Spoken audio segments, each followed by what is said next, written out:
Welcome back to ICO Review. Ending off another week in the world of crypto with the news relevant to ICOs we've covered here on the channel, except one at the end, but we'll get to that. First of all, starting off with the Acorn Collective with a very sleek and good looking new website with a countdown to Pre ICO, which is absolutely fantastic. It's a nice, easy to navigate site, and I think it does the project justice. Secondly, we have the Acorn Collective officially announcing David Ives, with David's significance to the team being his involvement as the Chief Technology Officer of Crowdcube. Crowdcube having raised in the past $350 million for the crowdfunding participants on their platform. David having built the team and architecture that allowed the company to do those things. So his involvement with the Acorn Collective is very, very significant considering their platform's goals. So we've got Kyriakos and Theodosis bringing blockchain to the project. And now we have David Ives there here to sew in the e-commerce applications for the crowdfunding platform itself. So everything is taking shape. And in case you're a person that's wanting to spread the word of the Acorn Collective and want it to be easy for people to understand what the project is all about, the team has released this wonderful, pretty straight and to the point one-pager on the project. It covers everything from the core team to their vision, legal to token sale and token allocation. It's everything you could possibly want in a document that is digestible within 3 to 4 minutes, and it is in the description of this video for your consumption.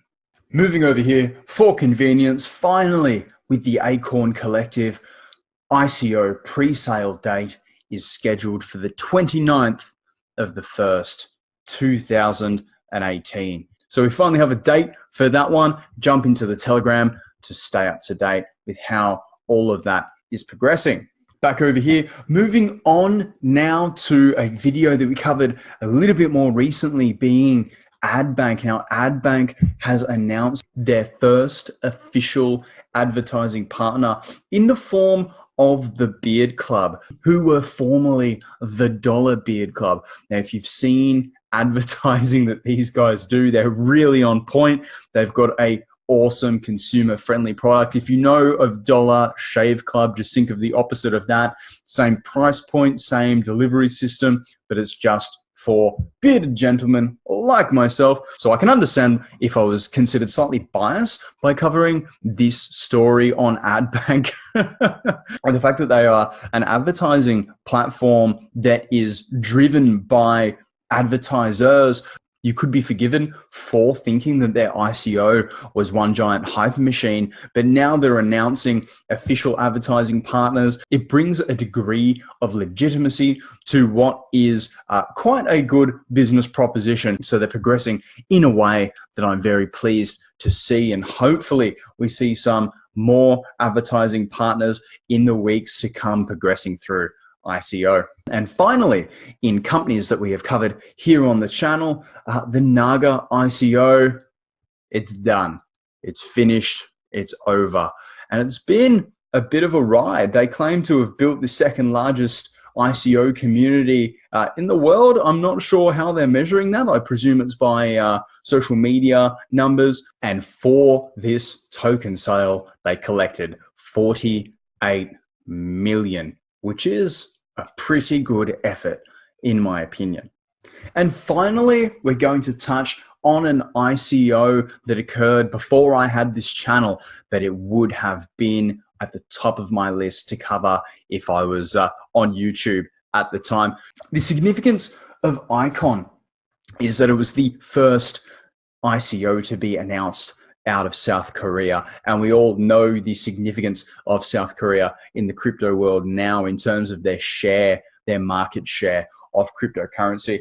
Icon proposes to be a network linking together multiple blockchain, allowing interconnectivity between multiple networks. So there's all of these tokens out there in the world. Icon will hopefully be the bridge that connects all of them together. That might be an oversimplification. And furthermore, Icon has names attached to it like the Pantera Group, like Forbes, like CoinDesk, and like Bloomberg, either covering it or featuring it or advising Icon in some way. So it has had a lot of hype, but the ICO phase and going through KYC has been long and arduous. And the reason why I feature this for anybody that's been following the Icon project, Icon ICX will finally be tradable, not in futures, but the actual coin on HIT BTC. Now I'm going to touch on things that I don't normally talk about. There will be a massive dump for this coin. I would almost put money on it. The fact that futures for this coin hit $3 within the last 48 hours and they're hovering now at about 260 thereabouts USD. If you bought in at ICO, you bought in at about 15, 20 cents, something like that. So I think a lot of people, having waited for as long as they have, will be looking to dump. Personally, I'm long-term holding this coin, but this is not financial advice and I'm not a financial advisor. But understand that if you missed ICO, tomorrow will be your chance. Look out for the discounted rate after the dump. But anyway, that's all I have for you on this one. I've been your crypto enthusiast, and I will see you next week.